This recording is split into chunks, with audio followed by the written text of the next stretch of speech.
আমাদের যে সভা সমন্বয় সভা বা আমাদের আর্থিক পুজো উপলক্ষে সকলের যে মত বিনিময় সভা, আশা করি এখন পর্যন্ত বক্তারা যা করেছেন সকল পয়েন্টই কভার হয়ে গেছে। বাট আমি দুইটা পয়েন্টে একটু স্পেশালি এমফাসাইজ করতে চাই, গুরুত্ব দিতে চাই। প্রথম পয়েন্টটা যেটা যে আমাদের সবার সচেতনতা কি নিয়ে অপপ্রচার নিয়ে। এবারের পূজায় আমাদের একটা বড় ফোকাস থাকবে অপপ্রচার জিনিস।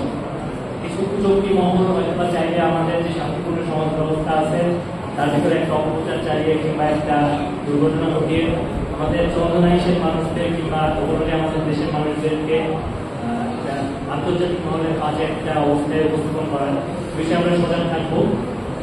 ইউনো মহলে যেটা বললেন যে সোশ্যাল মিডিয়ার ব্যবহার, সোশ্যাল মিডিয়ায় কে কি শেয়ার করছে, কে ভুল তথ্য দিচ্ছে বা সঠিক তথ্য দিচ্ছে, এটা আসলে যাচাই বাছাই করার দায়িত্ব আমাদের সবারই।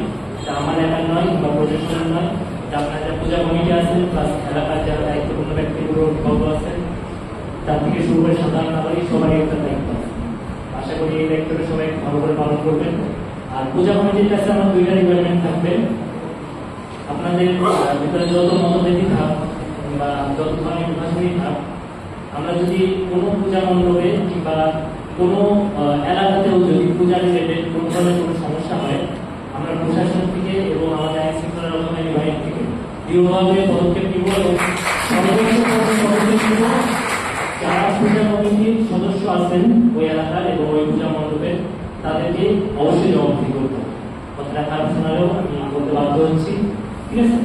আর দ্বিতীয়ত হচ্ছে যে আপনাদের আইন শৃঙ্খলা রক্ষাকারী বাহিনীকে সতর্ক করবেনই। সিসিটিভির যে ব্যবহারটা আমরা এটা বারবার বলে আসছি, গত পূজাতেও বলা হয়েছে, কিন্তু গত পূজাতে আমরা পরিলক্ষণ করেছি যে আপনারা অনেক পূজা মণ্ডপে সিসিটিভি ব্যবহারটা করতে পারেন। এবারে যদি আপনাদের কারো এরকম সমস্যা থাকে তাহলে আগেই আপনারা যে পূজা কমিটি বা যে পূজা মণ্ডপ সিসিটিভির ব্যবস্থা করতে পারবেন না, আপনারা পূজা কমিটি সহকারে লিখিত আবেদন দিয়ে যাবেন যে আমাদের আসলে আর্থিকভাবে সম্ভব হচ্ছে না কিংবা এই সমস্যার কারণে সম্ভব হচ্ছে না। কিন্তু এছাড়া যদি কোনো পূজা মণ্ডপে পাওয়া যায় যে আপনাদের সিসিটিভি ক্যামেরা নাই, সেক্ষেত্রে এটা কঠোর ব্যবস্থা নেওয়া হবে। তো আশা করি আমার কথাগুলো শোনার জন্য সকলকে ধন্যবাদ। আশা করি ইনশাআল্লাহ একটা ভালো পূজা আমরা বিগত বছরের মধ্যে পালন করবো।